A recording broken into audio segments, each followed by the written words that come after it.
Bismillahirrahmanirrahim. Alhamdulillahirabbil alamin. Wassallallahu wasallam wa baraka ala abdihi wa rasulihi nabiyina Muhammad wa ala alihi wa sahbihi ajma'in. Amma ba'du.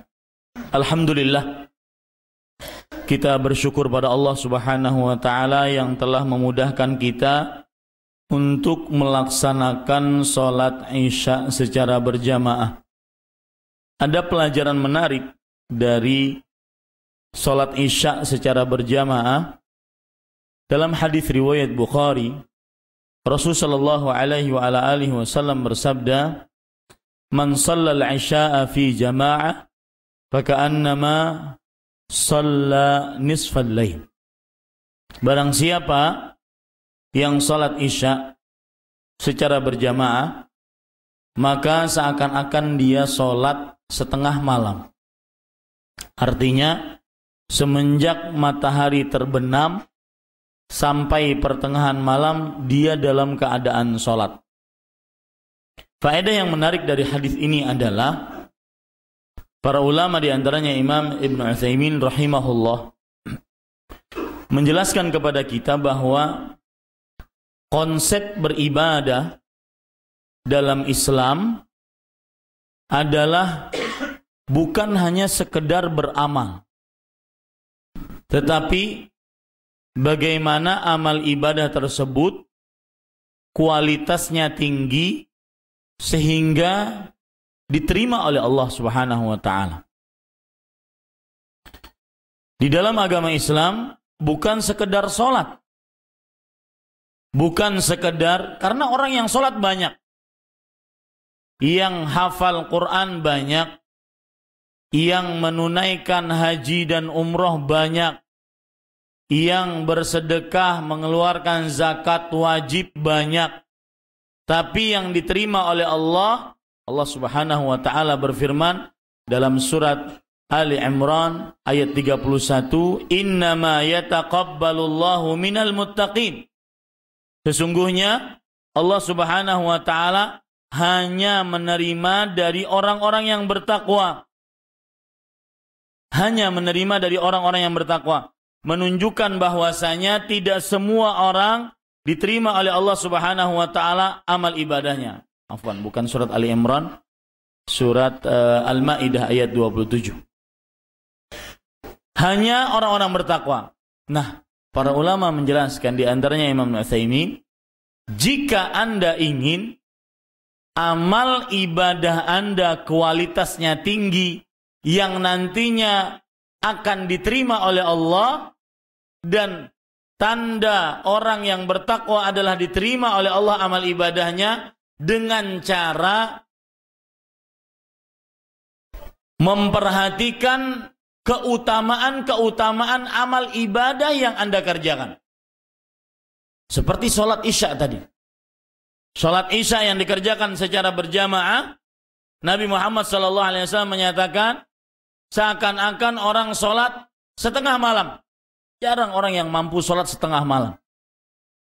Maka ketika kita mengingat-ingat itu, kita akan memperbaiki sholat kita.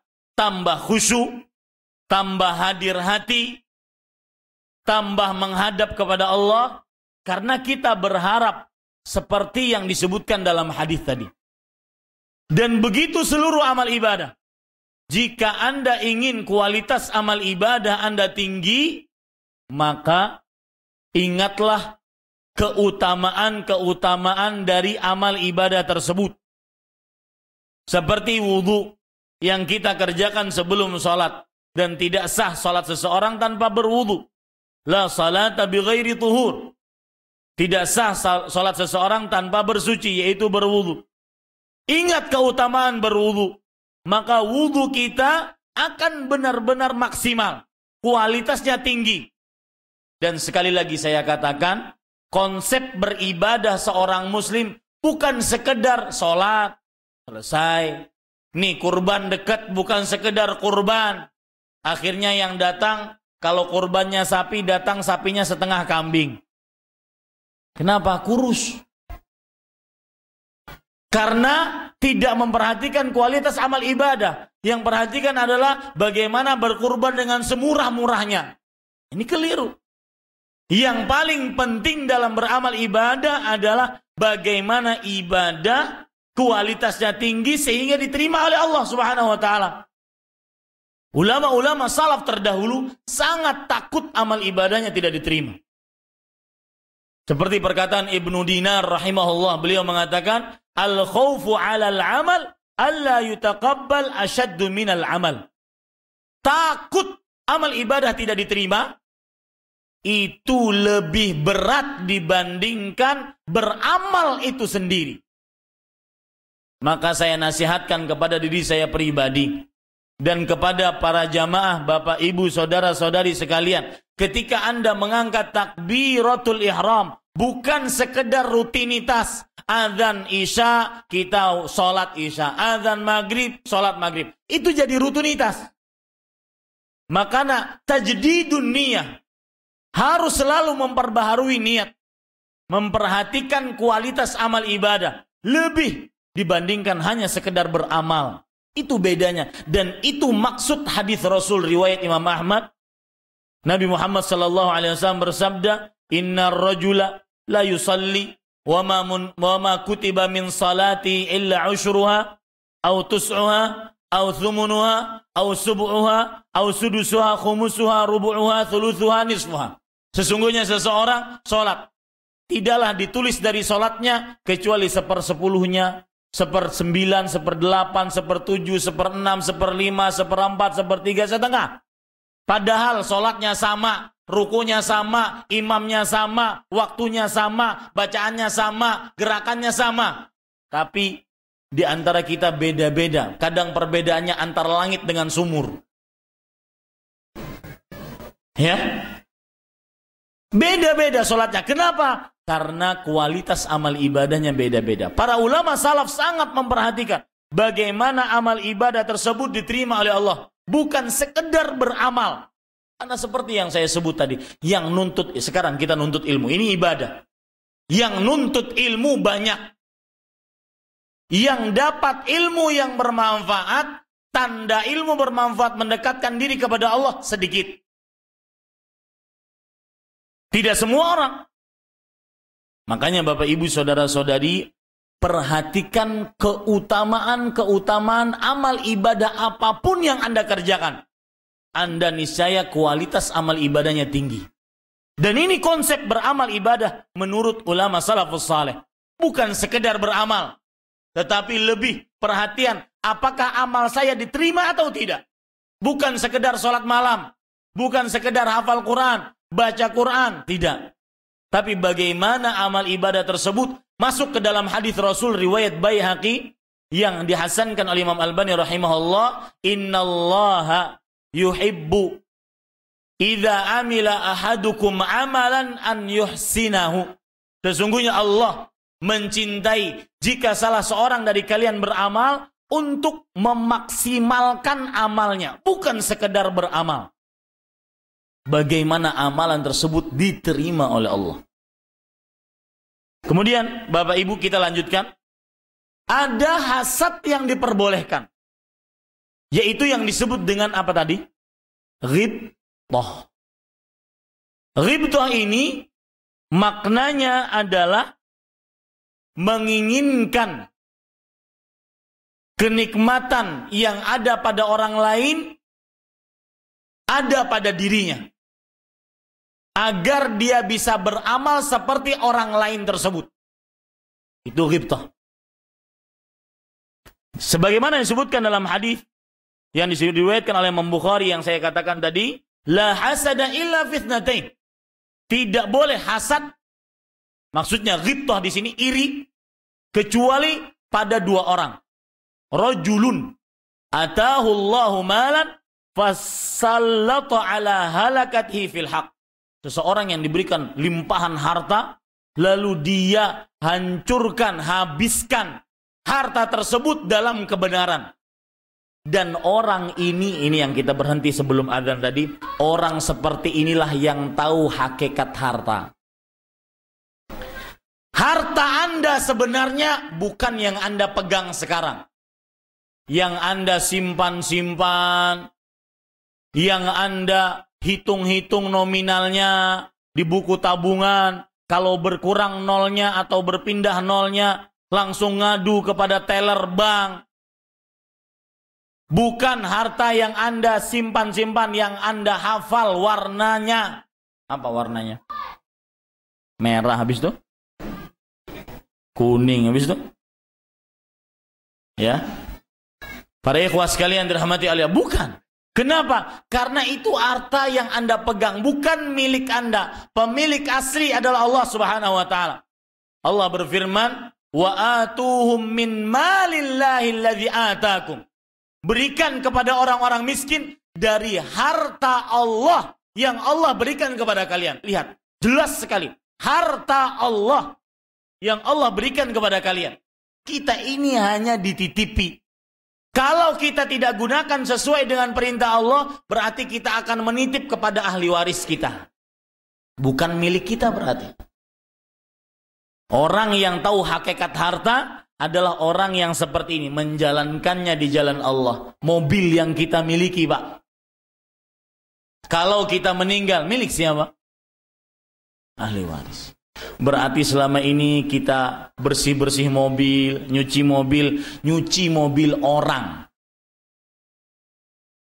Rumah yang kita bangun, yang kita perhatikan dari mulai pondasinya, tiangnya, dindingnya, catnya, kemudian pintunya, jendelanya, bahkan paku-pakunya kita sangat perhatian. Itu milik siapa kalau kita mati? Ahli waris. Berarti kita ini tinggal di rumah orang. Harta yang kita miliki sebenarnya yang mana? Nabi Muhammad sallallahu alaihi wasallam bersabda dalam hadis riwayat Bukhari, "Ayyukum malu warithi ahabbu ilaihi min malih." Siapa di antara kalian yang harta ahli warisnya lebih ia sukai dibandingkan hartanya sendiri? Maka para sahabat langsung menjawab, "Wallahi ya Rasulullah, ma minna ahadun illa maluhu ahabbu ilaihi." Wahai Rasulullah, tidak ada, demi Allah, tidak ada seorang pun dari kita kecuali hartanya ia lebih sukai dibandingkan harta orang lain. Ngapain mencintai harta orang lain? Nabi langsung membantah lagi. Kata Rasulullah sallallahu alaihi wasallam, "Wallahi ma minkum ahadun illa malu warithi ahabbu ilaihi min malik. Malaka min malik illa ma qaddamta wa ma akharta faliwarathatik." Demi Allah, tidak ada di antara kalian, kita semua, kecuali harta ahli warisnya lebih ia sukai dibandingkan hartanya sendiri. Yang kamu jalankan di jalan Allah, itulah hartamu. Yang kamu simpan, yang kamu sayang-sayang, itu milik siapa? Ahli waris. Sekarang persentase. Banyakkan harta kita atau harta ahli waris nih? Jujur, Pak. Hah? Ahli waris. Makanya kita boleh hasad kepada orang seperti ini, yang tahu hakikat harta. Kemudian, wa rajulun atahu Allahul hikmata fahuwa yaqdi biha wa ya'lamuha atau wa yu'allimuha. Artinya, dan seseorang yang diberikan ilmu dan dengan ilmu tersebut dia menghukumi sesuatu dan dia mengamalkannya, atau dia mengetahui dan mengajarkan ilmu tersebut. Ini dua orang yang boleh kita hasad. Dan hasad di sini maksudnya adalah apa tadi? Ghibtah. Bapak Ibu, saudara-saudari yang dimuliakan oleh Allah Subhanahu wa taala. Sekarang perhatikan baik-baik. Saya akan menyebutkan tentang bagaimana Allah Subhanahu wa taala menyebutkan di dalam Al-Qur'an tentang buruknya hasad. Poin kita yang kedua setelah kita mengenal apa itu hasad, kemudian apa bedanya dengan ghibtah, kita sekarang ingin mengetahui buruknya hasad yang disebutkan dalam Al-Quran. Perhatikan baik-baik. Surat Al-Falaq. Allah Subhanahu wa ta'ala berfirman, "Qul a'udzu birabbil falaq min syarri ma khalaq wa min syarri ghasiqin idza waqab wa min syarri naffatsati fil 'uqad wa min syarri hasidin idza hasad." Saya artikan. Katakan wahai Muhammad, aku berlindung dengan Rabb yang memiliki falak, yaitu waktu subuh. Min syarri ma khalaq, dari keburukan yang tercipta. Wa min syarri ghasiqin idza waqab, dan dari keburukan malam kalau sudah terbenam. Di sini sebuah faedah. Jangan biarkan anak-anak Anda saat terbenam matahari masih di luar rumah. Karena menurut hadis yang sahih bahwasanya pada saat itu para syaitan dan iblis berkeliaran. Hadisnya sahih. Ya, jangan biarkan berkeliaran. Kalau sudah azan maghrib, baru silahkan mereka pergi ke masjid. Atau pas azan maghrib. Akan tetapi mau terbenam, maka saat itu adalah syaitan berkeliaran.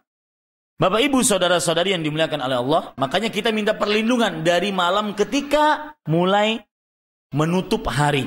Wa min syarrin naffatsati fil 'uqad, dan aku berlindung dari keburukan wanita-wanita penjampi-jampi, peniup di buhul-buhul, di ikatan-ikatan. Pertanyaan. Di sini banyak faedah Pak ya, ayat ini banyak faedah. Kenapa disebutkan wanita? Maka jawabannya di zaman dahulu yang terkenal dengan sihir, dukun, santet, guna-guna, pelet, apalagi itu. Itu adalah para perempuan. Faedah yang kedua dari wa min syarrin naffatsati fil 'uqad, siapa saja, apapun gelarnya di masyarakat, yang biasa mengobati orang dengan memberikan ikatan-ikatan pada buhul-buhul dan dijampi-jampi, itu adalah tukang sihir, dukun, santet, guna-guna, ahli pelet. Apapun statusnya di masyarakat. Mau dia kiai semiliar umat, habib, ustadz, tuan guru, hafal Quran, sholat 5 waktu di masjid, imam Masjid Firqatun Najiyah, ya, mau dia jenggotnya panjang, surbannya sebesar perahu, pakai jubah, bukan ukuran. Yang ngasih pengobatan kepada pasien dengan diikat-ikat, dijampi-jampi, itu sihir, dukun, santet, guna-guna, pelet. Kenapa saya dari tadi menekankan ini? Tidak ada apapun profesinya. Kenapa saya menekankan itu terus? Karena sebagian orang mengatakan kalau dari kiai, ustadz, habib, tuan guru, maka itu namanya adalah ilmu putih. Nggak ada dalam Islam. Ilmu putih, ilmu hitam nggak ada. Apalagi ilmu remang-remang nggak ada. Yang bertentangan dengan Al-Quran dan Sunnah, maka itu berarti tidak sesuai dengan Al-Quran dan Sunnah. Yang memakai buhul-buhul dan dijampi-jampi berarti adalah sihir, dukun, santet, guna-guna, pelet. Faedah yang ketiga dari kata-kata wa min syarrin naffatsati fil 'uqad, dan ini sedikit menyimpang ya dari tema kita hasad. Wa min syarrin naffatsati fil 'uqad, aku berlindung dari keburukan wanita-wanita peniup di buhul-buhul. Faedah yang ketiga yaitu bahwasanya sihir akan manjur dan tetap akan manjur selama buhulnya belum diketemukan. Jika Anda ingin mengobati orang yang kena sihir, maka cari buhulnya itu. Dan ini yang terjadi pada Rasulullah sallallahu alaihi wasallam. Dalam hadis riwayat Bukhari dari Aisyah radhiyallahu anha, beliau bercerita, suhiran Nabi sallallahu alaihi wasallam hatta yukhayyalu ilaihi annahu yaf'alu syai' wa ma fa'alahu. Nabi Muhammad sallallahu alaihi wasallam disihir sampai-sampai dikhayalkan. Dan para nabi itu kalau kena ujian, diuji oleh Allah, pasti ujian yang paling berat. Karena Nabi Muhammad sallallahu alaihi wasallam bersabda, "Asyaddun nasi bala'an al-anbiya, tsummal amthalu fal amthal." Manusia yang paling berat ujiannya adalah para nabi. Kemudian orang-orang setelahnya. Berarti ketika Nabi diuji dengan kena sihir, ini sihir yang paling berat. Apa sihir yang paling berat yang didapati oleh Rasulullah?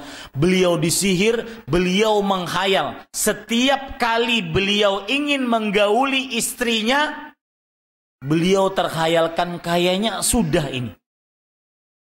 Sudah hasrat memuncak, ingin bergaul dengan istri, tapi kayaknya dikhayalkan, kayaknya istri yang ini sudah.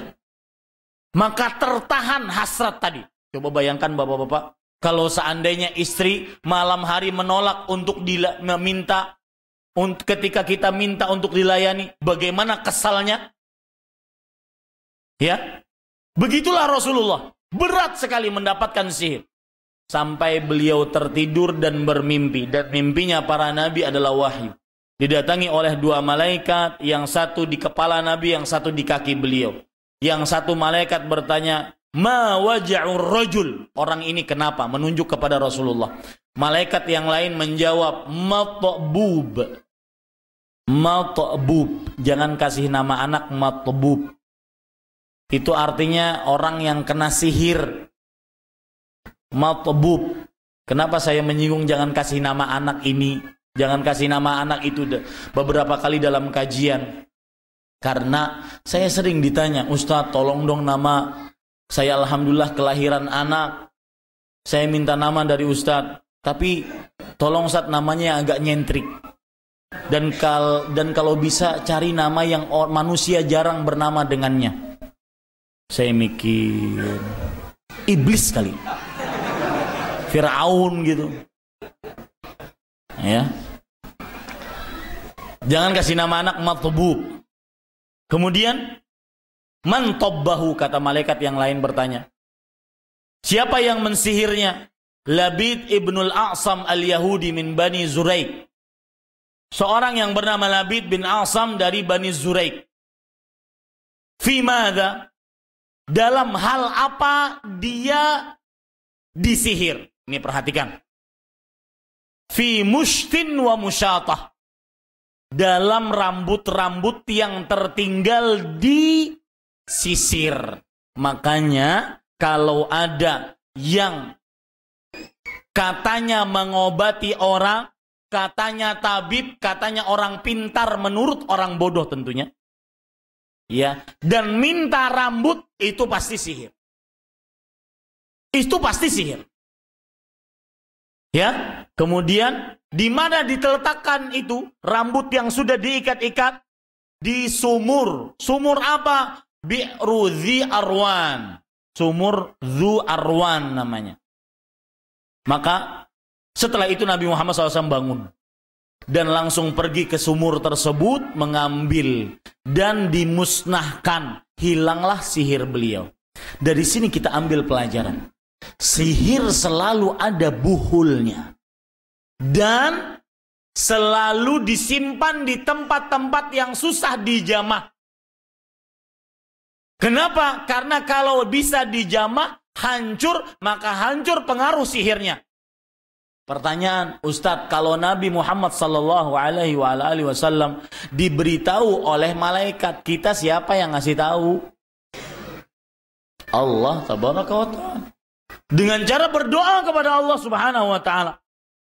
Allah akan memberikan petunjuk dengan cara apapun. Entah dapat dengan tidak sengaja, entah diberitahukan oleh seseorang, entah melalui mimpi, entah apa saja. Entah dihancurkan buhul tersebut oleh burung, dimakan-makan, dipatuk-patuk, dan sebagainya. Ya, kemudian kita lanjutkan kepada permasalahan kita. Wa min syarri hasidin idza hasad, dan aku berlindung dari keburukan orang yang hasad jika dia hasad. Ada perkataan yang menarik Bapak Ibu saudara-saudari yang dimuliakan oleh Allah Subhanahu wa taala. Perhatikan baik-baik sebuah perkataan yang dikatakan oleh Ar-Razi dalam kitab tafsirnya Mafatihul Ghaib. Beliau mengatakan, kama anna syaitan huwa nihayah fil ashkhasil madhmumah wa lihadha sabab khatamallahu majami'a syurur al-insaniyah bil hasad. Perhatikan baik-baik. Sebagaimana syaitan yang hasad kepada Nabi Adam, tidak mau akhirnya sujud kepada Allah Subhanahu wa taala, kepada Adam sesuai dengan perintah Allah, dan dia adalah makhluk yang paling terburuk. Iblis itu makhluk paling terburuk. Maka Allah di ayat ini menutup permintaan perlindungan dari sifat-sifat buruk dengan sifat hasad. Artinya sifat yang paling terburuk yang pernah ada pada diri manusia adalah sifat apa? Hasad. Ini para ikhwan yang dirahmati oleh Allah Subhanahu wa taala. Coba perhatikan, wa huwa qauluhu ta'ala, beliau mengatakan, yaitu firman Allah yang berbunyi, wa min syarri hasidin idza hasad, kama khutima majami'ul khaba'ith asy-syaitaniyah bil waswasah. Artinya sebagaimana ditutup seluruh keburukan-keburukan syaitan dengan sifat was-was. Maka Bapak Ibu saudara-saudari yang dimuliakan oleh Allah Subhanahu wa taala, perhatikan baik-baik perkataan Al-Husain Ibnul Fadl. Beliau mengatakan, innallaha, lihat ya, sesungguhnya Allah jama'a syurura fi hadhil ayah. Di dalam ayat ini Allah kumpulkan seluruh keburukan. Dari kul a'udzu birabbil falaq tadi. Seluruh keburukan Allah kumpulkan. Wa khatamaha bil hasad liyu'lama annahu akhassut tabai'.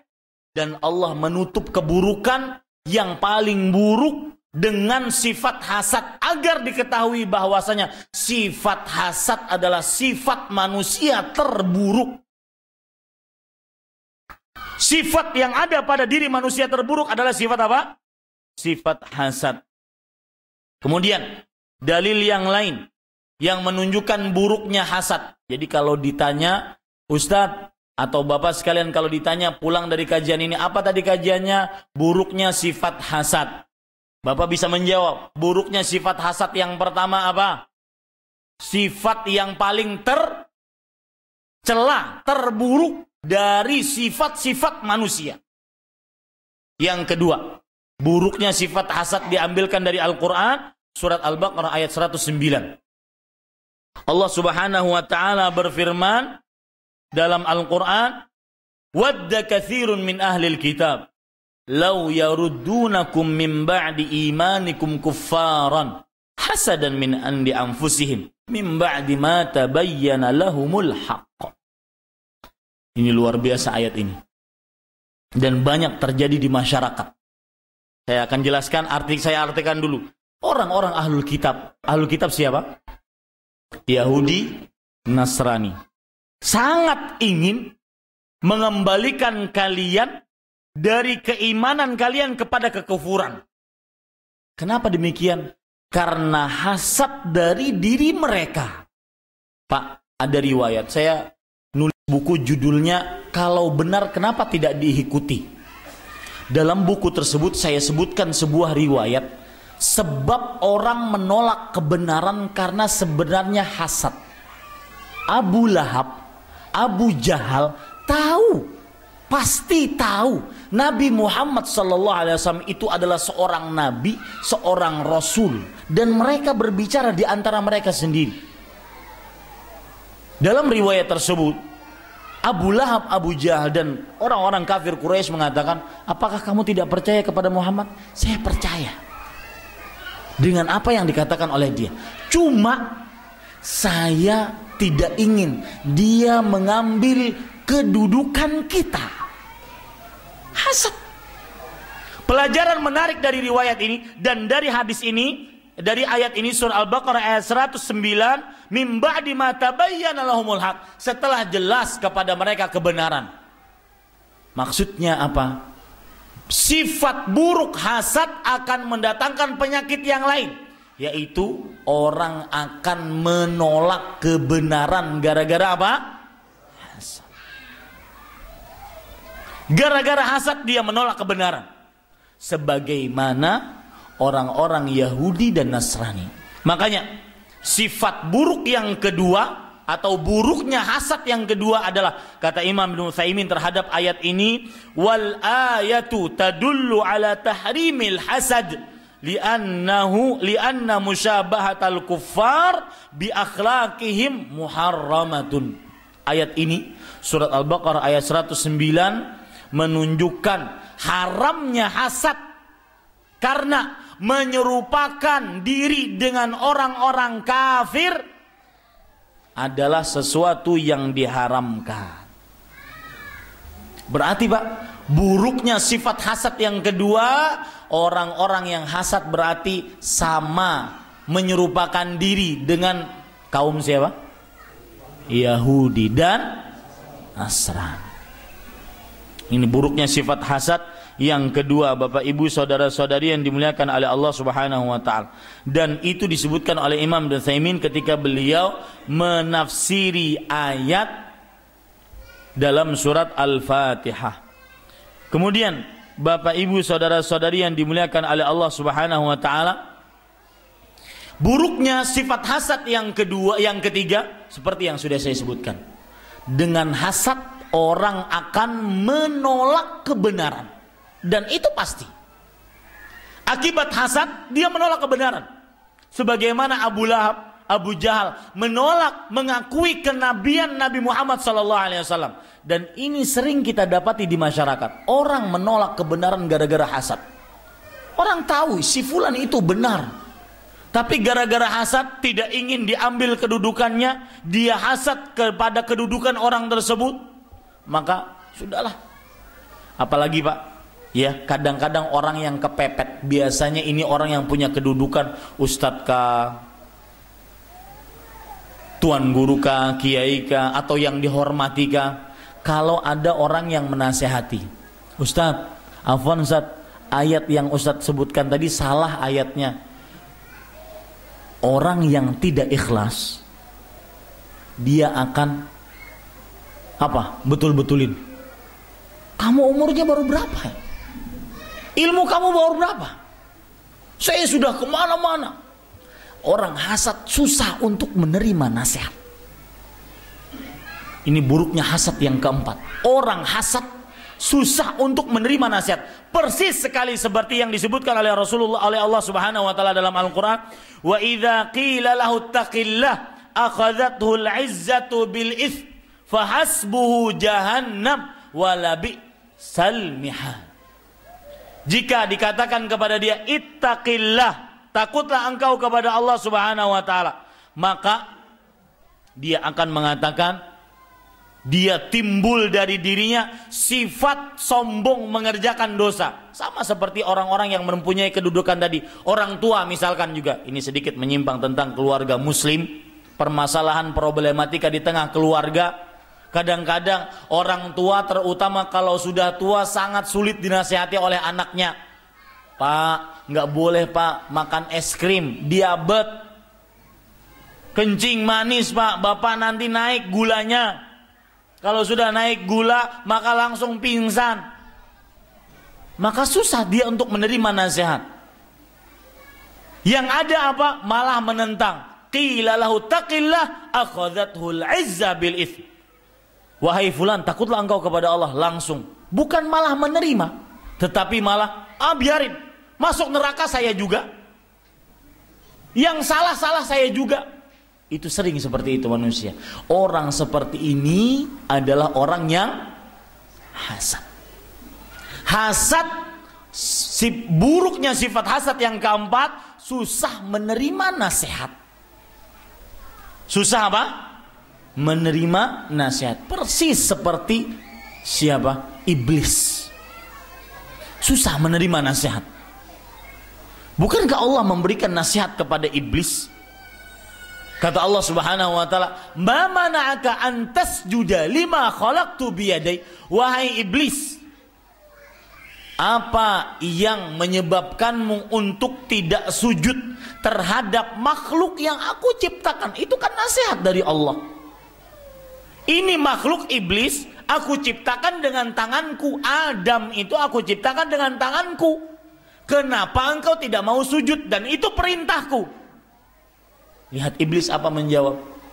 Ana khairun minhu, khalaqtani min nar wa khalaqtahu min tin. Aku ya Allah lebih baik daripada dia. Engkau telah menciptakanku dari api, Adam engkau telah ciptakan dari tanah. Ngeyel, orang yang hasad itu tidak mau menerima nasihat. Ini buruknya sifat hasad yang keempat. Bapak ibu saudara-saudari yang dimuliakan oleh Allah Subhanahu wa ta'ala, kalau kita perhatikan hadis-hadis Rasul sallallahu alaihi wasallam tentang buruknya sifat hasad, di antaranya Nabi Muhammad sallallahu alaihi wasallam bersabda dalam hadis dari Anas bin Malik radhiyallahu anhu, ini diriwayatkan oleh Imam Bukhari dan Muslim, la tabaghadu wa la tahasadu wala tadabaru wa kunu ibadallahi ikhwana. Jangan kalian saling membenci, jangan kalian saling hasad, jangan kalian saling berpaling, akan tetapi jadilah hamba-hamba Allah yang bersaudara. Bapak ibu saudara-saudari, Ibnu Battal rahimahullah dalam kitab Fathul Bari mengatakan, wa fihi an-nahyu 'anil hasad 'alan ni'am waqad nahallahu ibadahul mu'minin an yatamannaw ma faddalallahu bihi ba'dahum ala ba'd wa amarahum an yas'aluhu min fadlih. Artinya di dalam hadis ini larangan terhadap hasad atas nikmat yang dimiliki oleh orang lain. Pak, kalau melihat nikmat orang lain tidak akan pernah bisa kita selesai urusan ini. Tidak akan pernah puas kalau yang kita lihat nikmat orang lain. Makanya Pak, kalau saya lagi makan, ya, saya paling benci kalau ada lagi makan soto enak gitu ya, soto rawon, pokoknya yang berkuah-kuah, bakso, lagi pedes-pedesnya, keringat-keringatnya. Ada orang nanya, Ustadz, enak nggak baksonya? Enak sip, Masya Allah. Tahu nggak Ustadz? Di sana ada lebih enak dari ini. Kira-kira gimana Pak? Ini yang di hadapan saya gimana nih? Ini udah nggak ada harganya ini. Saya mikirkan yang di sana. Ya, dan itu tanda orang yang tidak bersyukur. Makanya para ulama mengatakan buruknya hasad yang kelima adalah tanda orang tidak bersyukur, yaitu hasad. Tanda orang tidak bersyukur adalah hasad. Padahal bersyukur adalah salah satu yang sangat dianjurkan dan diperintahkan oleh Allah Subhanahu wa taala, dan sedikit yang bersyukur. Wa qalilun min ibadiyash syakur. Hanya sedikit dari hamba-hambaku yang pandai bersyukur kepada Allah Subhanahu wa taala. Saya ulangi perkataan Ibnu Battal di dalam hadis tadi. Terdapat larangan tentang hasad terhadap nikmat-nikmat orang lain. Ingin apa yang didapat oleh orang lain juga dia dapatkan, atau berangan-angan dia hilang nikmat yang ada pada orang lain tersebut. Padahal Allah telah melarang hambanya orang-orang yang beriman untuk bercita-cita apa yang Allah berikan kepada orang lain. Karena apa? Subhanallah ya. Orang hasad itu sebenarnya dia sudah tidak tahu bahwa Allah Subhanahu wa taala menciptakan sesuatu sesuai dengan porsinya. Ini buruknya hasad yang keenam. Orang hasad tidak tahu bahwa atau tidak meyakini bahwa Allah menciptakan sesuatu dengan porsinya. Kok bisa seperti itu? Perhatikan. Ketahuilah bahwa Allah menciptakan kita ini dengan ilmu dan hikmahnya. Ilmu maksudnya Allah sebagai pencipta sangat profesional. Wajah, ada yang wajahnya seperti ini, alisnya seperti itu. Ada yang wajahnya seperti ini, hidungnya agak ke depan. Ada yang mancung sekali, ada yang mancung ke dalam. Sesuai dengan porsinya. Ya, sesuai dengan porsinya. Maka orang hasad kadang-kadang dia ingin nikmat yang ada pada orang lain hilang dan berpindah kepadanya. Padahal belum tentu kalau dia punya nikmat itu dia akan cocok baginya. Paham maksud saya? Dan ada riwayat yang disebutkan oleh Ibnu Rajab Al-Hambali, hadisnya lemah tetapi maknanya sahih. Saya ingat riwayat ini disebutkan oleh Imam Syekh Abdul Razak bin Abdul Muhsin hafizahullah taala. Beliau mengatakan, "Inna min ibadi, sesungguhnya dari hamba-hambaku, lau agnaituhum la afsadathul ghina." Kalau aku berikan kekayaan kepada mereka, ada hamba-hambaku, kalau aku berikan kekayaan kepada mereka, maka kekayaan tersebut akan merusak mereka. Maka pantas dia miskin. Mending dia miskin dibandingkan kaya. Paham maksud saya, Pak? Ada orang yang berdoa, "Ya Allah, berikan saya rezeki, ya Allah, luaskan rezeki, ya Allah, saya sudah tidak sanggup untuk hidup kere, kayaknya dari mulai orok sampai sekarang kere aja." Ternyata dia cocoknya miskin. Kenapa, Pak? Miskin saja sombong.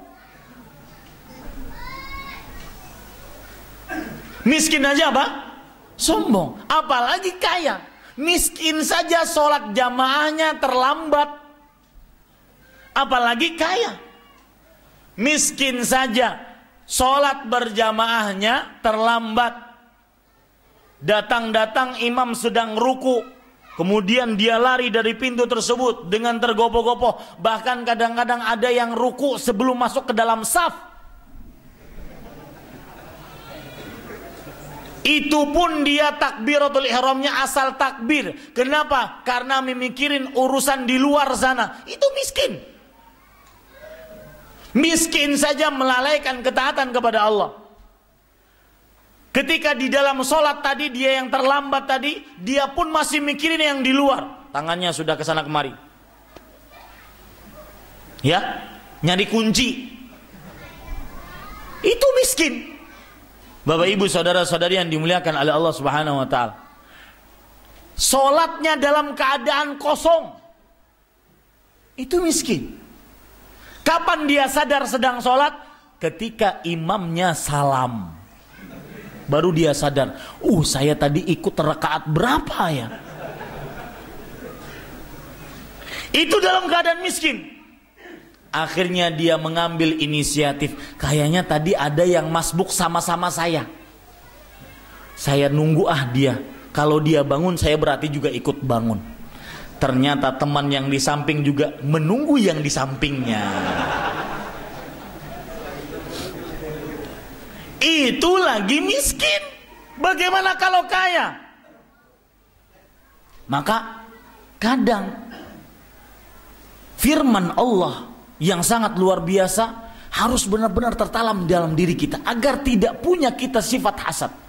Allah berfirman, "Asa an takrahu syai'an wa huwa khairul lakum wa asa an tuhibbu syai'an wa huwa syarrul lakum wallahu ya'lamu wa antum la ta'lamu." Mungkin kalian membenci sesuatu, membenci kemiskinan, membenci kesempitan hidup, keterbatasan rezeki, banyak penyakit, tetapi itu lebih baik bagi kalian. Mungkin kalian menyukai sesuatu, ternyata itu buruk bagi kalian. Makanya Allah akhiri ayat tersebut dengan ilmu pengetahuan. Allah mengetahui dan kalian tidak mengetahui. Maksudnya Allah lebih mengetahui mana yang pantas bagi kalian dan mana yang tidak pantas bagi kalian. Pak, saya sering mengatakan ketika ada orang mengeluh, Ustadz, saya sudah berdoa habis-habisan. Saya sudah berusaha habis-habisan. Tapi kenapa rezeki saya cuma menengah ke bawah, kadang-kadang nyungsep di bawah aja. Gak pernah naik-naik. Maka saya katakan, ya akhi. Atau ada orang yang saat saya sudah berobat sana sini tapi penyakit belum sembuh. Maka saya jawab dengan dua jawaban. Yang pertama, ya akhi, bersabarlah. Minimal ketika belum dikabulkan oleh Allah, Anda tetap berdoa kepada Allah. Di saat manusia banyak menyombongkan diri kepada Allah, tidak mau berdoa kepada Allah. Hitung Pak, sehari semalam 24 jam, 1 jamnya 60 menit, 144.000 menit. Berapa menit Anda menadahkan tangan kepada Allah Subhanahu wa taala? Sesombong itukah kita? Bahkan yang sangat luar biasa, sirrul ubudiyah fi iyyaka na'budu wa iyyaka nasta'in. Sebagian orang berdoa kepada Allah hanya ketika membutuhkan Allah. Sempit, terhimpit, ada urusan tidak pernah kelar-kelar, baru berdoa. Padahal dalam ibadah pun kita harus berdoa. Di sini rahasia penghambaan diri hakiki pada iyyaka na'budu wa iyyaka nasta'in. Hanya kepada Engkau ya Allah kami menyembah, dan hanya kepada Engkau ya Allah kami minta pertolongan. Artinya, ya Allah, Engkau suruh kami untuk beribadah.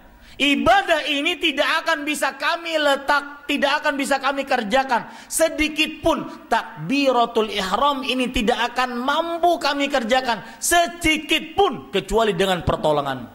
Di situ yang benar-benar hamba itu benar-benar menghambakan diri sehamba-hambanya. Jadi tidak heran sabda Rasulullah sallallahu alaihi wasallam riwayat Tirmidzi, "Laisa syai'un akrama 'ala Allah minad du'a." Tidak ada sesuatu yang paling Allah muliakan dibandingkan ibadah doa. Imam Asy-Syaukani rahimahullah menjelaskan kenapa ibadah doa adalah yang paling mulia di sisi Allah. Beliau mengatakan fihi ajzud da'i wa qudratul mad'u. Di dalam doa terlihat jelas lemahnya hamba yang berdoa dan tingginya kuasanya Allah yang dimintai. Itu yang paling Allah sukai dari hamba. Berdoa. Makanya keadaan yang paling dekat antara Allah dengan hamba tatkala kapan? Sujud. Kepala yang kemana-mana kita bawa dan tempatnya paling tinggi dalam tubuh kita, kita letakkan lebih rendah dibandingkan, mohon maaf, pantat kita. Demi Allah, itu yang paling Allah sukai dari manusia. Ini tidak sombong, tidak pernah berdoa kepada Allah. Makanya saya katakan kepada orang yang kena musibah tadi, yang berdoa belum disembuhkan, belum diberikan luasnya rezeki, maka saya katakan, ya akhi, minimal Anda berdoa kepada Allah. Itu nikmat di saat orang-orang lupa doa kepada Allah. Bersandar dengan kekuatan pribadi, bersandar dengan tim kerja, bersandar dengan modal. Wah, ini modal pasti deh sukses kita. Modalnya 100 juta, gak mungkin kita rugi. Siapa bilang? Disentil oleh Allah saja seluruh rencananya hancur. Baru disentil, bukan semuanya. Saya pernah didatangi oleh seseorang, bagus niatannya, Ustadz, alhamdulillah bulan depan insya Allah cicilan rumah saya selesai. Dan insya Allah saya akan menyicil untuk rumah orang tua saya lagi. Insya Allah dalam 2 tahun selesai. Bagus pakai insya Allah. Akan tetapi jangan lupa sandarkan kepada Allah. Ternyata fi'lan orang tersebut disentil rencananya. Yang A belum B sampai Z. A-nya saja disentil, sudah hancur berantakan rencananya. Manusia kan sering seperti itu, Pak. Lupa diri. Dia kira dia bisa, lupa sama Allah. Apalagi kalau sudah sehat, lapang, nyaman harta, seakan-akan tidak ada Allah. Maka saya katakan kepada orang ini, ya akhi, minimal Anda berdoa kepada Allah Subhanahu wa taala. Yang kedua, ini pembicaraan seperti ini menarik untuk menjadi pelipur lara bagi kita dalam kehidupan, sehingga kita sabar, tegar. Imam Ibnu Qayyim pernah menjelaskan, orang kadang-kadang diberikan ujian oleh Allah, faedahnya seperti ini. Allah menakdirkan di akhirat derajatnya di surga sampai sini, tinggi.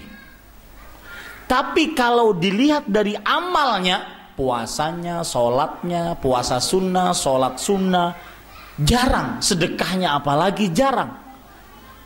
Maka kalau dilihat dari amalnya saja cuma sampai sini. Lalu bagaimana Allah Subhanahu wa taala meninggikan derajat hamba tersebut? Dengan apa?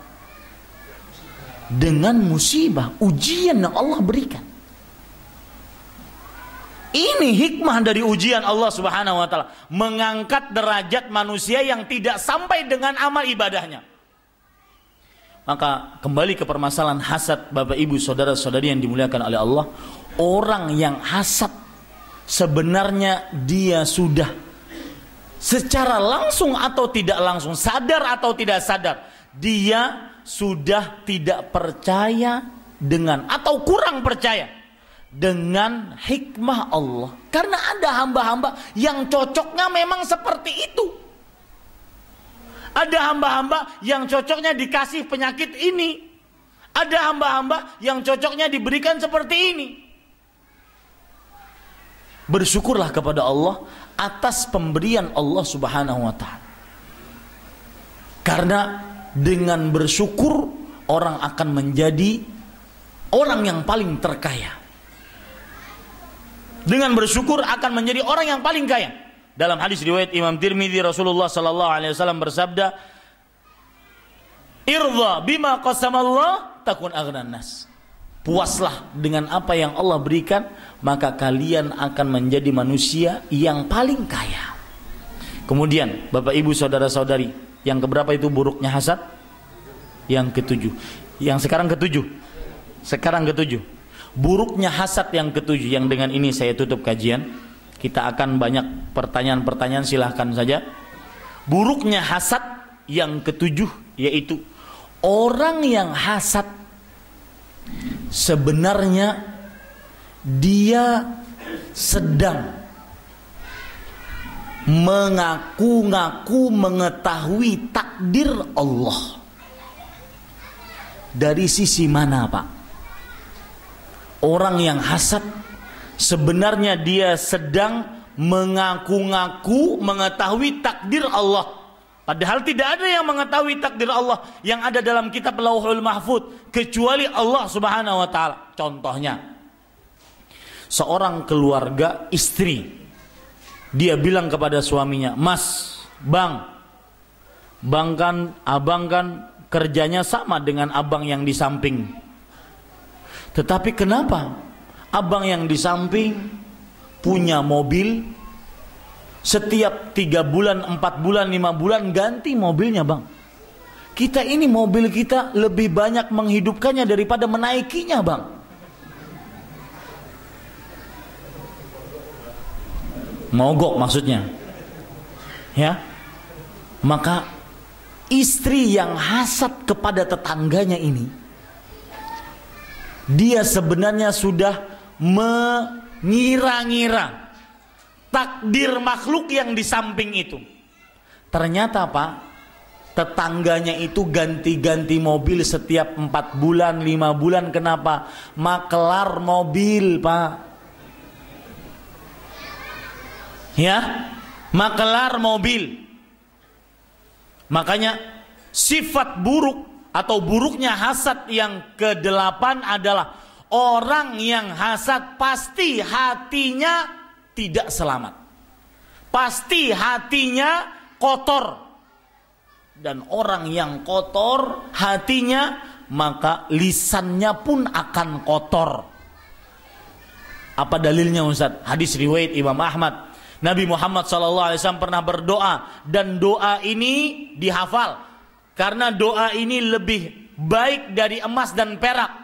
Dalam hadis riwayat Imam Ahmad, Nabi Muhammad SAW bersabda, "Ya Shaddad ibn Aus, idza ra'aitan nas yaktanizuna adh-dhahaba wal fiddah, faqniz haula'il kalimat."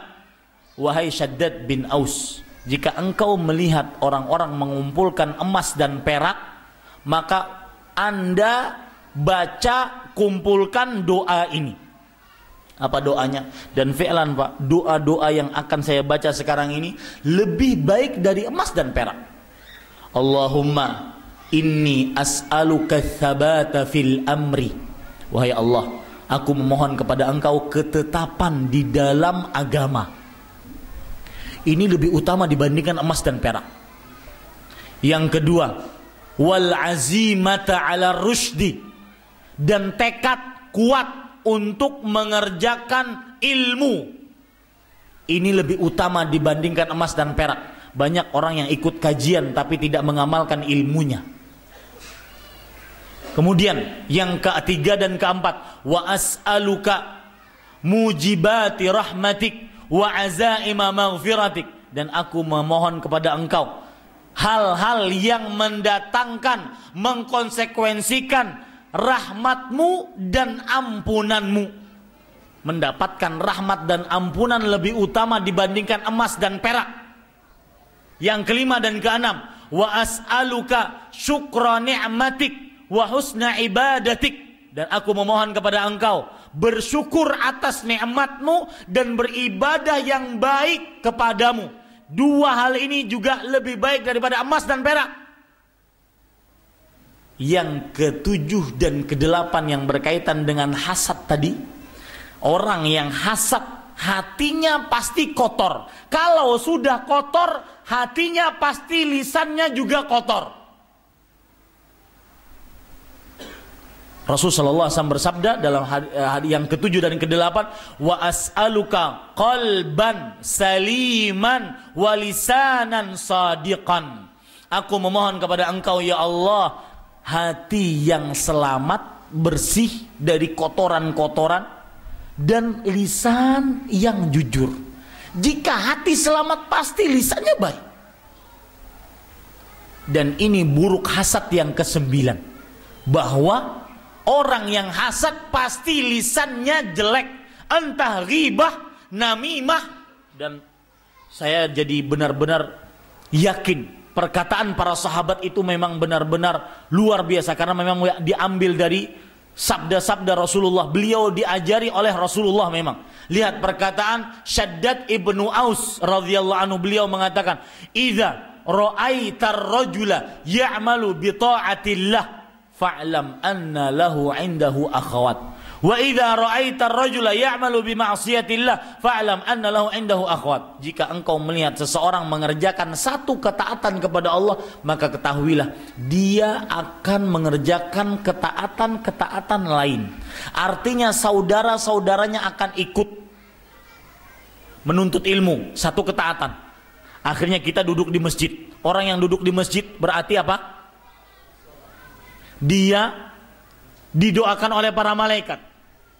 Ketika menuntut ilmu, mendengar ayat Al-Quran, mendengar ayat Al-Quran ketaatan. Ketika menuntut ilmu, disebutkan nama Nabi Muhammad SAW, bersalawat atasnya, ketaatan.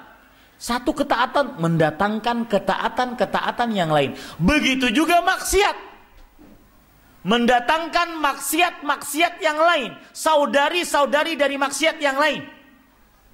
Hasad, hati menjadi kotor. Kalau sudah kotor, lisannya menjadi kotor. Kalau lisan kotor, ghibah, namimah, itu minimal itu Pak. Belum lagi mengejek, mencela, memaki.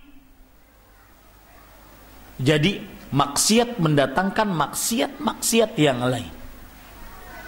Bapak Ibu, saudara-saudari yang dimuliakan oleh Allah Subhanahu wa taala, itu beberapa keburukan hasad. Mudah-mudahan bermanfaat. Apa yang baik itu hanya dari Allah Subhanahu wa taala, apa yang buruk itu dari saya pribadi. Maka kemudian kalau ada sesi tanya jawab, Ya, silahkan jika ada yang ingin bertanya, mungkin bisa dengan kertas atau langsung, tidak mengapa.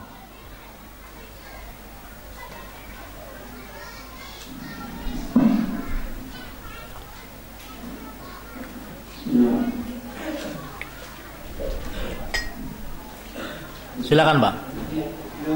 Saya tanyakan, sering beredar dari setiap kegiatan dari motivasi bahwasanya agar kita diluaskan rezeki dan seterusnya itu besar. Maka yang pertanyaan adalah, apakah kita bersedekah ini dengan niatan agar diluaskan rezeki? Bagus pertanyaannya. Bolehkah kita bersedekah dengan niatan luas rezeki? Bolehkah kita bersedekah dengan niatan agar penyakit orang yang sakit dari keluarga kita disembuhkan? Sebagaimana dalam sebuah hadis yang dilemahkan oleh sebagian ulama, dawu mardhakum bisadaqah. Artinya, obati orang-orang yang sakit dari kalian dengan sedekah. Bolehkah kita bersedekah dengan niatan agar mendapatkan gantian dari Allah yang lebih banyak?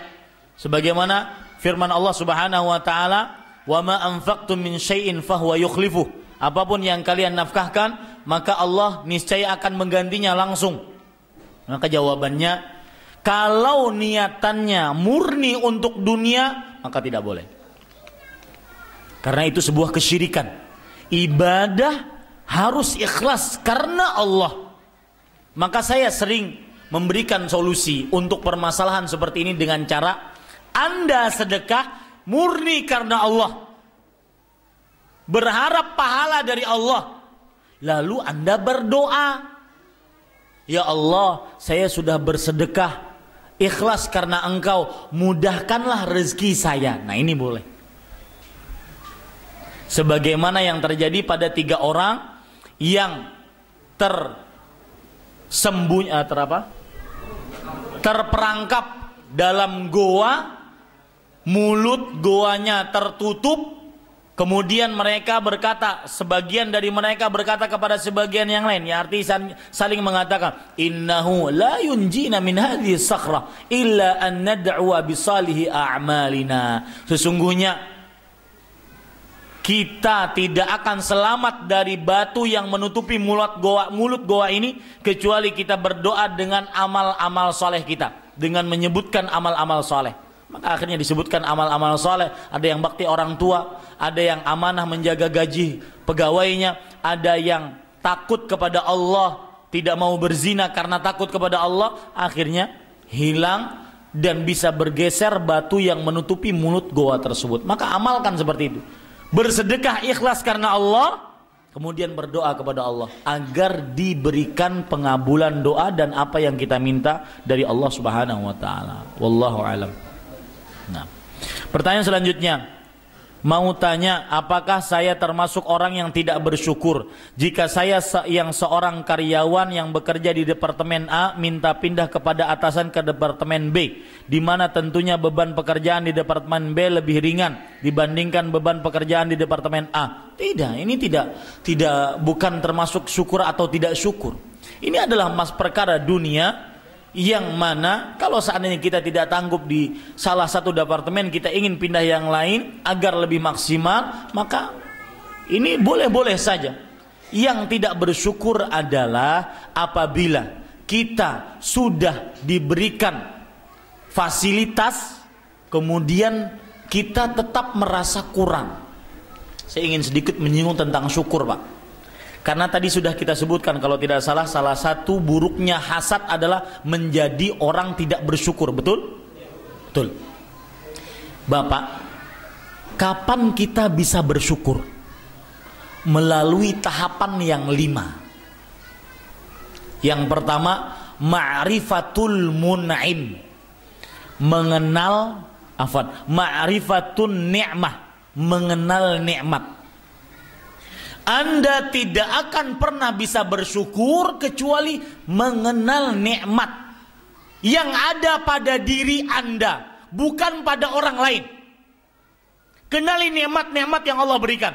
Oh, saya punya tangan, Saya punya mata, saya punya telinga, punya lisan, punya gigi. Kenali nikmat Allah Subhanahu wa taala dan ingat, nikmat Allah bukan sekedar harta. Orang sering sekali mengucapkan alhamdulillah ketika ditanya kenapa Pak? Oh, alhamdulillah saya dapat duit hari ini. Alhamdulillah saya dapat bonus, saya dapat. Seakan nikmat Allah itu hanya berkutat pada emas, perak, harta, uang, duit. Tidak pernah dia bersyukur alhamdulillah selain itu. Padahal di sana banyak sekali nikmat-nikmat yang lebih harus disyukuri dibandingkan harta tadi. Di antaranya nikmat sehat, nikmat iman, nikmat sunnah. Nikmat sehat Pak, mata. Ini lebih utama dibandingkan miliaran triliunan. Dan saya yakin Bapak Ibu sepakat dengan saya. Ketika Anda melihat rumah yang begitu megah, mobil yang begitu mewah, kemudian kita ingin memiliki itu, maka sebenarnya kita memiliki nikmat yang lebih daripada itu, yaitu mata. Kapan orang tidak punya mata Pak? Rumah semegah apapun tidak bisa dia rasakan itu sebagai nikmat, betul? Kapan orang tidak punya mata? Harta bertumpuk seberapapun tidak akan bisa dinyatakan sebagai nikmat kalau dia tidak punya mata, karena tidak bisa melihat. Emas sekilauan apapun tidak pernah bisa dinyatakan sebagai harta kalau dia tidak punya mata. Yang lebih luar biasa lagi menunjukkan bahwasanya nikmat mata yang sehat lebih utama dibandingkan harta. Otomatis lebih harus kita alhamdulillahi kalau mata kita dicongkel, sini saya beli 1 triliun, mau? Gak mungkin mau. Maka Bapak Ibu saudara-saudari, yang paling pertama tahapan bersyukur, kenali nikmat. Dan nikmat bukan hanya sekedar harta. Yang kedua, ma'rifatul mun'im, kenali pemberi nikmat. Ini tahapan bersyukur ya Pak. Yang pertama mengenal nikmat, yang kedua mengenal pemberi nikmat, yang ketiga mencintai pemberi nikmat, yang keempat tunduk patuh kepada pemberi nikmat, yang kelima nikmat tersebut digunakan pada ketaatan kepada Allah. Itu orang yang benar-benar bersyukur. Ini disebutkan oleh Imam Ibnu Qayyim rahimahullah, di antaranya dalam kitab beliau Madarijus Salikin. Jadi ini bukan termasuk yang tidak bersyukur, akan tetapi dia ingin kemudahan di dalam sesuatu. Dan prinsip seorang muslim memilih yang paling mudah di dalam hidupnya, selama itu bukan dosa. Aisyah bercerita, "Makhtira li Rasulillah sallallahu alaihi wasallam baina amrain illa ikhtara aisarahuma ma lam yakun itsman." Tidaklah Rasul sallallahu alaihi wasallam dipilihkan dari 2 pilihan kecuali beliau akan memilih yang paling mudah selama itu bukan dosa. Ini prinsip hidup seorang muslim. Ya. Misalkan mudah mana? Beristri 1 atau istri 2? Mudah mana? Hah? Tergantung. Ya, mudah bagi seseorang, tidak mudah bagi seseorang. Maka pilih yang paling mudah. Wallahu alam. Amalan apa yang paling utama untuk tidak hasad? Bagus sekali pertanyaannya ini. Kenali nikmat yang ada pada diri. Ini tidak akan pernah hasad. Kenali baik-baik. Oh, ternyata nikmat Allah ini memang cocok untuk saya. Saya seperti ini memang cocoknya ternyata untuk saya ini. Maka dia tidak akan pernah hasad. Bersyukur dengan apa yang Allah berikan, dia tidak akan pernah hasad. Amalkan hadis Rasul, irdha bima qasamallah. Puaslah dengan apa yang Allah bagikan. takun aghnan nas, kamu akan menjadi manusia yang paling kaya. Pak, hasad itu kan timbul dari ketidakpuasan apa yang dimiliki. Hasad timbul dari itu, ketidakpuasan dengan apa yang ia miliki. Lalu dia melihat kepada apa yang orang miliki, baru dia hasad. Kemudian para ikhwan yang dirahmati,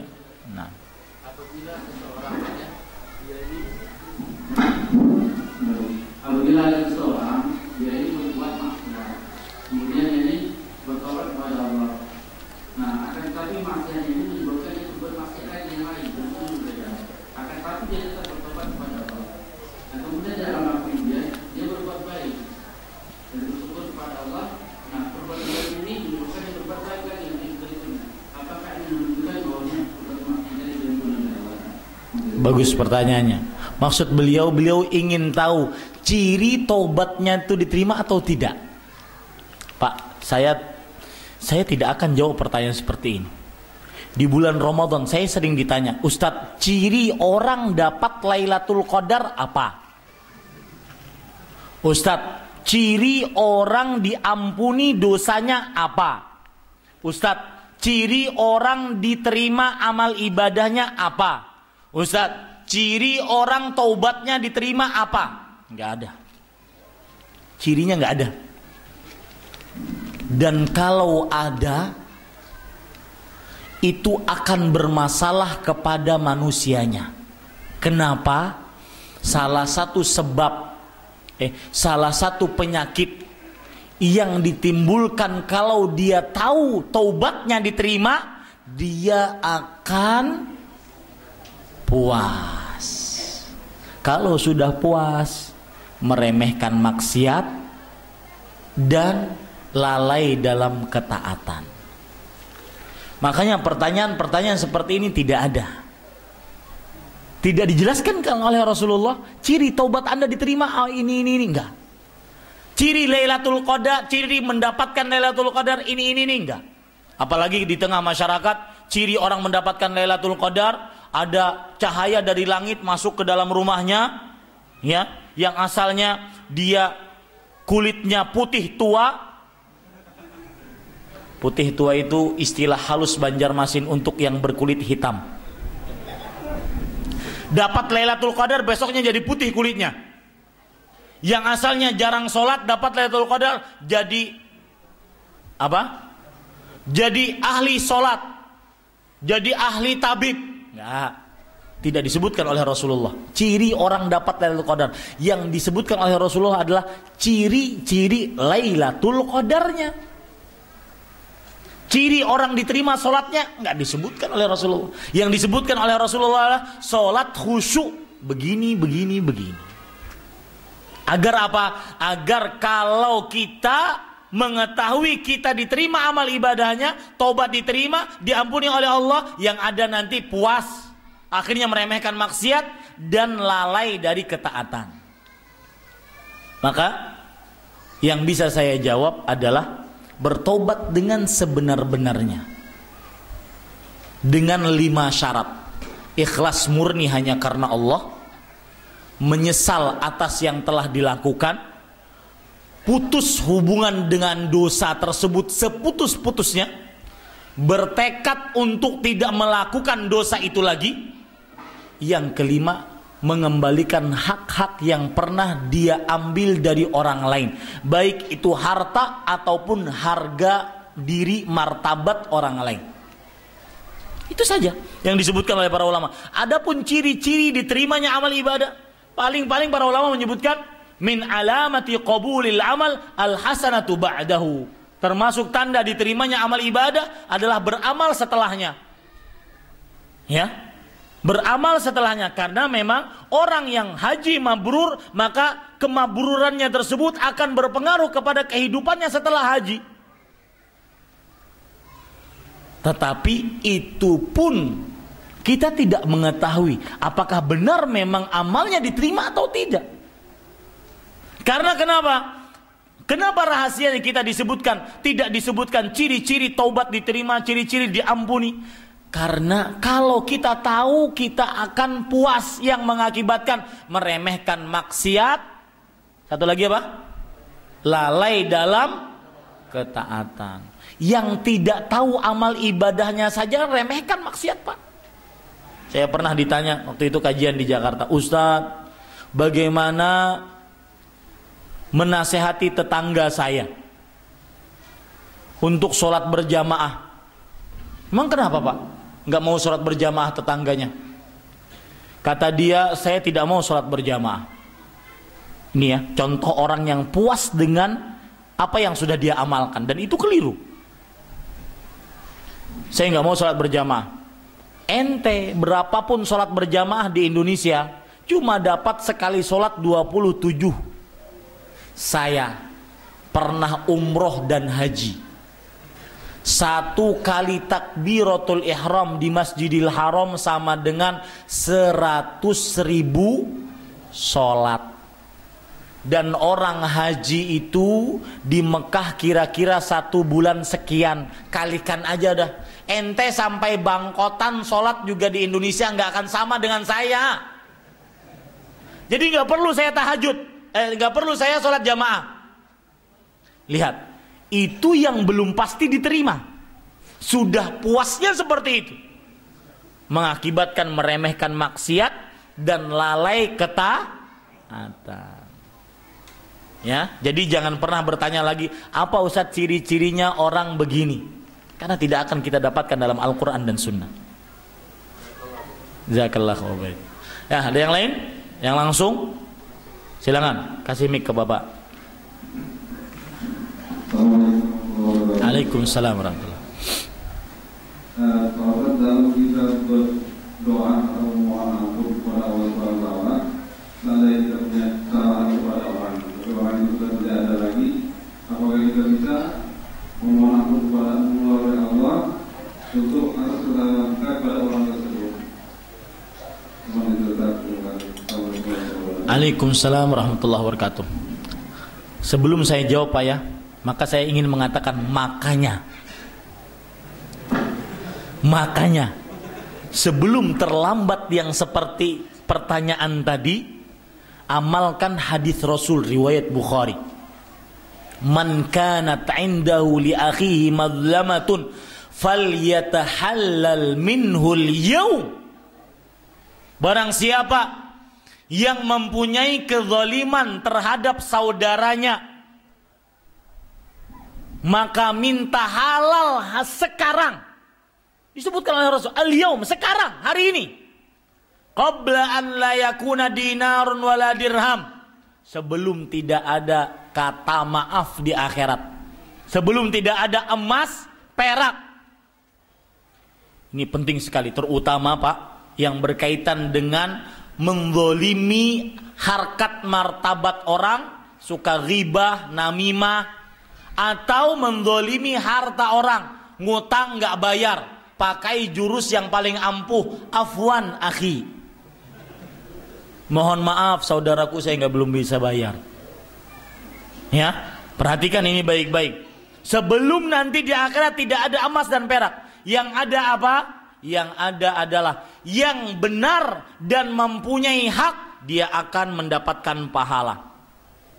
Yang berbuat zalim, dia akan bagi-bagi pahala. Kalau pahalanya habis, dia akan menanggung dosa orang yang pernah dia zalimi. Dan saya katakan, Pak, di akhirat tidak ada maaf-maafan, halal bihalal nggak ada. Ya, kenapa? Karena para ulama mengatakan yaumul qiyamati al-huququ bainal adamiyyin mabniyatun 'alal musyahah. Pada hari kiamat, hak antara seorang manusia dengan manusia lain itu dibangun di atas saling meminta. Karena semuanya pada saat itu perlu pahala. Kalau dia memaafkan, rugi, dia nggak dapat pahala. Ini misalkan ada si fulan nanti di akhirat akan bertemu, ya, maka yang dizalimi, yang terzalimi akan, mana pahalamu, sini. Kata si fulan ini, maaf ya, maafin saya, nggak bisa, sini pahalamu. Kenapa? Karena dia, si fulan ini butuh pahala untuk masuk surga. Itu maksudnya mabniyatun 'alal musyahah. Dibangun di atas saling meminta. Enggak ada maaf-maafan pada akhirat. Khusus masalah kita menzalimi orang yang belum terselesaikan, maka para ulama menyebutkan cari orangnya. Misalkan ya Pak, perkara hutang, anggap saja seperti itu hutang. Para ulama mengatakan cari orangnya. Ustadz sudah pindah ke Papua, cari di Papua sana. Sudah saya cari Ustadz, ternyata pindah ke Afrika Utara, cari di Amazon sana. Sampai dapat, Ustadz sudah saya cari. Yang ada cuma keluarganya, keluarganya pun jauh di pedalaman sana. Maka cari keluarganya. Ternyata ketika sudah dicari, keluarganya pun meninggal semua. Setelah dicari meninggal semua, ya, akhirnya dia hutang tidak bisa bayar atau minta halal tidak dapat halal, maka para ulama memberikan sebuah jawaban. Kata mereka, kerjakan dua hal. Mintakan ampun kepada orang yang pernah kita zalimi kepada Allah. Yang kedua, bersedekah atas namanya. Itu pun baru inisiatif. Kenapa Pak? Tadi bahayanya. Nanti hari kiamat, ketika kita bertemu dengan si fulan yang pernah kita zalimi tersebut, wahai fulan, saya sudah beristighfar untuk Anda kepada Allah. Wahai fulan, saya sudah bersedekah untuk Anda kepada Allah. Maka si fulan mengatakan, itu ikan inisiatifmu, sini pahalamu sini. Berat Pak ya? Makanya saya jauh tadi pertama kali, makanya jangan sampai seperti itu. Minta halal. Ya, minta halal. Dan minta halal itu tidak sulit dan tidak merendahkan diri. Bahkan para ulama membolehkan kalau minta halalnya kita sebutkan semua kesalahan-kesalahan kita akan tambah masalah, maka minta halal secara umum silahkan. Ini bukan berarti meremehkan kezaliman, bukan. Misalkan ada warung Pak Haji, saya ketika SMP, SMA sering nyuri di warung itu, misalkan. Sesudah SMA saya belajar, insaf, taubat. Saya ingin minta halal kepada Pak Haji. Saya datang, Pak Haji, begini deh, pokoknya Pak Haji maafkan saya, halalkan saya, tidak ada antara kita sesuatu apapun. Pak Hajinya kan bingung, ada apa nih? Pokoknya gitu aja deh Pak Haji, halalin, selesai. Maka kata Pak Haji, iya saya halalkan. Nah, itu sudah cukup. Sudah cukup tuh. Daripada kita katakan, Pak Haji, saya kelas 1 SMP nyuri mie instan 1, kelas 2 SMP nyuri coklat, kelas 3 SMP nyuri ini, kelas 4, kelas 1 SMA gini-gini. Sebentar, kamu mau minta halal, kita panggil polisi dulu ya sebentar. Kan mendatangkan keburukan lebih parah. Sekali lagi perkataan saya ini tidak ingin meremehkan kezaliman. Tetapi jika mendatangkan mudarat yang lebih besar padahal kita ingin bertaubat, maka boleh secara umum. Ya Pak ya. Jadi makanya sebelum terjadi seperti yang apa Bapak tanyakan tadi, saya hanya bisa mengatakan inisiatifnya Pak, kita bersedekah atasnya ataupun memintakan ampun kepada Allah untuknya. Mudah-mudahan orangnya nanti di hari kiamat akan memaafkan kita. Wallahu a'lam. Saya orang tidak mampu, tapi cita-cita saya mau masukkan anak-anak ke pesantren yang jauh dari tempat tinggal saya, yaitu di Pulau Jawa. Lalu saudara saya mau membantu biaya. Apakah akidah saya belum lurus jika saya katakan anak-anak saya tidak akan jadi masuk pesantren jika tidak dibantu oleh saudara saya tersebut? Maka jawabannya, jangan berdusta. Tetapi kalau ingin minta tolong, maka minta tolonglah dengan jujur. Jangan dikatakan, ini kalau seandainya kamu gak bantu, nggak jadi dia sekolah. Tidak juga. Ya, masih banyak bantuan-bantuan dari si fulan, si alan. Dan khusus untuk meminta-minta, Pak, para sahabat Nabi radhiyallahu anhum, mereka orang yang pantang untuk meminta-minta. Ada cerita menarik, sebelum saya ceritakan para sahabat, ada cerita menarik diceritakan oleh Syekh Abdul Razak. Ini sindiran bagi orang yang suka minta-minta. Ada orang suka minta-minta, terutama minta-mintanya ini untuk menambah harta. Ini parah sekali. Orang suka dikenal di kampung itu suka minta-minta. Maka orang kampung sepakat kalau ada si fulan minta-minta, kita alihkan saja tuh kepada orang yang paling kaya di kampung kita. Suruh dia ke rumahnya. Datang orang tersebut minta-minta, semuanya mengalihkan, tuh minta saja sama orang kaya sana. Datanglah si fulan tersebut ke rumah orang kaya. Sama keluarga si fulan tersebut, mana si fulan yang kaya? Oh, dia di masjid, lihat saja, di pojokan saf pertama ada di masjid. Datanglah si orang yang suka minta-minta tadi ke masjid. Sampai di pintu masjid, dia melongok ke dalam. Dia melihat seorang yang kaya raya tadi di pojokan masjid ngapain, coba Pak? Begini sama siapa? Allah. Kata si miskin ini, dia aja minta, ngapain saya minta? Dia aja minta sama Allah, ngapain saya minta kepada orang yang minta juga? Minta kepada Allah. Idza sa'alta fas'alillah. Jika engkau minta, mintalah tolong kepada Allah. Wa idza ista'anta fasta'in billah. Jika engkau minta tolonglah kepada Allah. Ya, Bapak Ibu saudara-saudari yang dimuliakan oleh Allah Subhanahu wa taala. Kita ini kadang-kadang lupa dengan kekuasaan Allah. Allah itu Ar-Razzaq, yang maha luas rezekinya. Al-Wahhab, yang maha pemberi, yang tidak pernah terputus pemberiannya. Al-Mu'ti, yang maha pemberi. Masih banyak nama-nama. Wasi'ul Fadli, orang zat yang luas kemuliaannya, ditinggalkan pergi ke makhluk. Mana otaknya? Ya, zat, apalagi orang yang melakukan kesyirikan, tercela sekali. Minta kepada jimat, minta kepada makhluk, petilasan-petilasan, orang-orang sudah meninggal. Kemudian keris-keris tua dimandikan setiap minggu, Jumat Kliwon, sedangkan dia aja nggak pernah mandi dengan kembang sebegitu rupa. Meninggalkan Allah, Al-Khaliq, Al-Malik, Al-Mudabbir.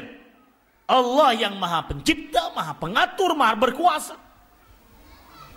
Maka saya sarankan kepada yang bertanya tadi, sering-sering berdoa kepada Allah. Gini Pak ya, Allah Subhanahu wa ta'ala sama seperti yang saya sebutkan tadi. Allah Subhanahu wa ta'ala menciptakan manusia itu dengan dua hal, ilmunya dan hikmahnya. Ilmunya artinya sesuai dengan profesinya, profesional. Allah maha pencipta asli, dan hikmahnya. Salah satu bentuk hikmah Allah, ketika hamba tersebut disempitkan rezekinya, tapi dia masih berdoa kepada Allah, pantang dia minta-minta kepada makhluk, apalagi kepada yang berbau kesyirikan, maka Allah akan bongkar kekurangan, kemiskinan, kesempitan harta dia di hadapan orang kaya tanpa dia minta. Sehingga orang kaya akan membantu dia. Begitu cara Allah, tanpa orang tersebut minta. Pernah Pak, suatu ketika, cerita hakiki, orangnya langsung bercerita kepada saya.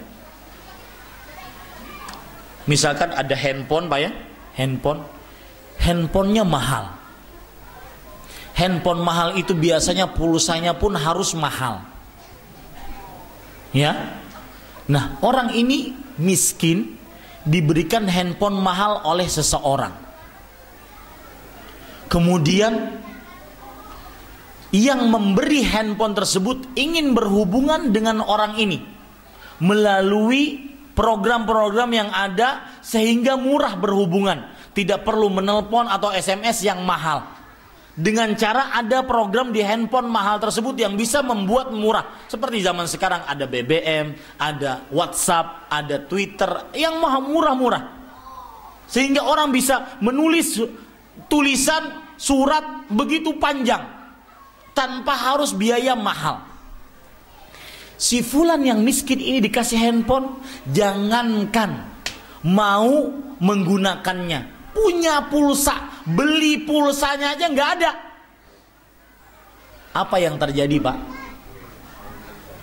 Yang memberi handphone ini bertanya kepada kawan si fulan ini, wahai fulan, kenapa tuh si fulan yang saya kasih handphone baru dia tidak mau menggunakannya, atau programnya dia tidak beli? Maka yang ditanya itu pun bertanya kepada yang diberi handphone, fulan, kenapa engkau tidak menggunakan handphonenya? Kenapa engkau tidak beli pulsa dan segala macam? Maka dia bisa jujur kepada temannya karena ini lebih dekat. Pak, mohon maaf Pak, saya belum bisa beli, belum punya pulsa, tapi malu kepada si fulan yang ngasih. Lihat, strategi takdir Allah membongkar orang tersebut kekurangan tanpa dia harus minta-minta. Paham maksud saya, Pak? Tanpa kita harus menadah tangan kepada makhluk, tadah tangan kepada Rabbul Makhlukin yang mengatur para makhluk, Allah akan bongkar orang tersebut miskin. Wahai orang kaya, ayo bantu. Begitu caranya. Maka semenjak ini jangan minta-minta kepada makhluk. Dan bukan termasuk minta-minta kalau berhutang. Karena berhutang itu lebih menjaga harkat martabat dibandingkan minta-minta. Saya perjalanan dari mana? Tel itu di mana? Muara Enim sampai ke Palembang ini. Ada orang minta-minta. Pungli, pungutan liar. Saya katakan kepada Mas Yasir tadi, Abang Yasir di mobil, ini orang-orang yang pungutan liar ini lebih rendah derajatnya dibandingkan pemungut-pemungut sampah yang halal. Kenapa, Pak? Itu minta-minta. Yang mungut sampah bekerja dengan keringatnya, dapat upah meskipun kecil. Pantang seorang muslim menadahkan tangan kepada makhluk. Tadahkan tangan kepada Rabbul Makhlukin, Allah yang maha mengatur makhluk-makhluknya. Selanjutnya, bolehkah kita iri terhadap orang lain yang memiliki kelebihan kepintaran, dan apakah ini termasuk sifat buruknya hasad? Tergantung, apakah dia iri tersebut ingin agar seperti orang pintar tersebut sehingga bisa mengamalkan ilmunya, bisa mengajari orang lain, maka ini ghibtah, bukan iri. Tapi kalau seandainya irinya karena ingin hilang kepintaran dari orang lain, maka ini iri yang dicela dalam agama. Wallahu a'lam. Apakah boleh kita membaca Al-Quran sebagai wasilah agar dikabulkan doa? Sama seperti yang saya sebutkan tadi, ya, yaitu baca Al-Quran karena Allah, kemudian berdoa kepada Allah, ya Allah, aku telah membaca Al-Quran karena Engkau, maka kabulkanlah doa saya. Boleh. Karena bertawassul dengan amal saleh adalah salah satu dari tawassul yang sesuai dengan syariat Islam. Bagaimana cara mengembalikan hak-hak orang lain yang telah kita rampas baik secara sengaja atau tidak sengaja, sedangkan orang tersebut kita tidak tahu lagi keberadaannya? Cari. Ya. Karena dalam hal ini harus tegas, Pak. Cari. Kalau katanya pindah dari Palembang, cari kemana pindahnya. Pindah ke pedalaman Kalimantan Selatan sana, cari sana. Daripada kita susah nanti di akhirat, lebih baik susah di dunia. Ya, susah di akhirat. Apalagi, Pak, subhanallah, orang-orang ghibahnya internasional. Ini susah minta halalnya, Pak. Tahu ghibah internasional? Misalkan ada permasalahan TKW yang mau dipancung, seorang Indonesia langsung mengatakan, dasar orang Arab tidak tahu diri. Itu, Pak, mulai semenjak zaman Rasulullah sampai orang Arab terakhir akan minta pertanggungjawaban kepada kita. Itu ghibah internasional. Orang-orang Sumatera bilang, dasar orang Jawa begini. Itu semenjak zaman Majapahit, Pak. Akan minta pertanggungjawaban kalau mereka muslim. Hati-hati, ghibah internasional. Berat. Kalau punya pahalanya sudah sedikit, ghibahnya banyak, maka yang ada dia nanti memikul dosa sebegitu banyak orang. Nah, ghibah internasional, bagaimana minta ampunnya? Minta ampun pada orang satu Arab sana. Minta halal, maafkan saya ya. Seperti itu. Tidak bisa tidak. Itu pun kalau dimaafkan. Berat kan? Berat, Pak. Inilah makanya saya ingin menegaskan, inilah rahasia Nabi Muhammad SAW bersabda, atadruna manil muflis? Tahukah kalian siapa itu muflis? Orang yang bangkrut. Ya'ti yaumal qiyamah, dia akan datang pada hari kiamat bisolatin wa zakatin, dengan solat, dengan zakat, dengan amalan puasa. Kemudian dia mencaci si fulan, memukul si fulan, mengambil harta si fulan. Maka dia bagi-bagi hartanya, bagi-bagi pahalanya. Kalau habis pahalanya, dia akan mikul dosa orang yang pernah dia zalimi. Berat, Pak. Nah, silahkan.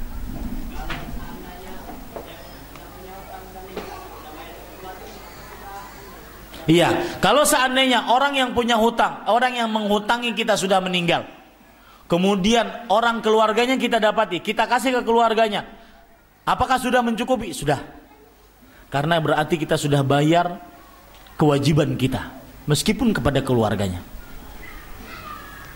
Mudah-mudahan itu termasuk daripada hak yang sudah terlunasi. Wallahu alam. Tolong bacakan hadis terkait kemurkaan Allah terhadap hamba yang enggan berdoa. Bukan hadis, tetapi ayat Al-Quran, surat Ghafir ayat 60. Allah berfirman, wa qala rabbukum ud'uni astajib lakum. Rabb kalian berfirman, berdoalah kalian kepadaku. Lihat ya, subhanallah, kurangnya Allah apa? Tapi kenapa kita masih malas berdoa kepada Allah? Allah berfirman, berdoa kalian kepadaku. Astajib lakum. Astajib itu fi'il mudhari', kata kerja langsung, kata present, yang maksudnya adalah langsung aku kabulkan. Kurang Allah apa? Dalam hadis Utsman bin Affan, Rasulullah SAW bersabda, inna rabbakum hayyun karim yastahi min abdihi idza rafa'a yadayhi an yaruddahuma sifran. Sesungguhnya Rabb kalian adalah maha pemurah dan maha pemalu.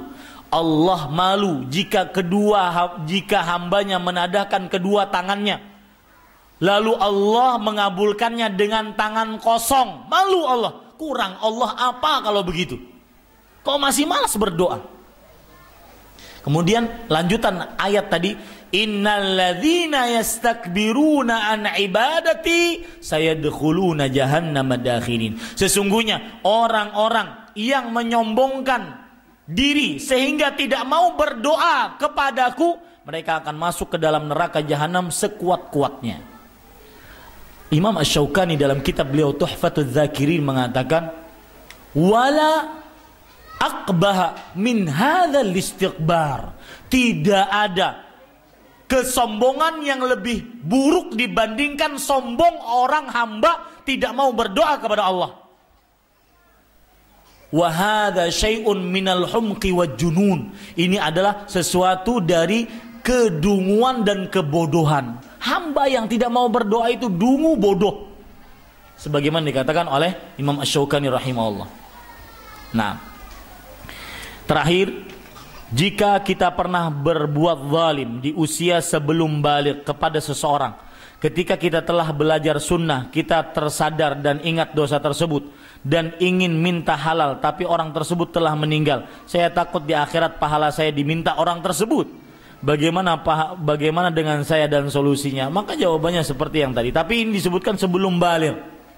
Sebelum balik masih ringan, ya. Karena Rasulullah SAW bersabda dalam hadis riwayat Imam Abu Dawud dari Ali bin Abi Thalib radhiyallahu anhu, rufi'al qalamu an thalathah. Artinya pena pencatat buku catatan diangkat dari 3 orang. Anis sabiyyi hatta yahtalim, dari anak kecil sampai dia bermimpi, sampai dia baligh. Anil majnun al maghlubi ala aqlihi hatta yafiq, dari orang gila yang hilang kesadarannya sampai dia sadar. Wa anin naimi hatta yastayqid, dan dari orang tidur sampai dia bangun dari tidurnya. Maka tidak dicatat. Jadi permasalahan agak ringan karena dia di dalam pertanyaan disebutkan sebelum baligh. Ya, cukup kiranya? Cukup ya, Ustaz? Terima kasih banyak, jazakumullahu khairan atas perhatiannya. Mohon maaf saya tadi terlambat karena memang perjalanan dari Muara Enim begitu mantap pokoknya perjalanannya. Masya Allah, luar biasa. Ya, mudah-mudahan apa yang kita kerjakan diterima oleh Allah Subhanahu wa taala. Bapak Ibu mendapatkan ilmu yang bermanfaat, yang lebih mendekatkan diri kepada Allah Subhanahu wa taala. Kita cukupkan dengan kafaratul majlis. Subhanakallahumma bihamdika asyhadu an la ilaha illa anta astaghfiruka wa atubu ilaik. Sallallahu nabiyana Muhammad walhamdulillahirabbil alamin. Wassalamualaikum warahmatullahi wabarakatuh.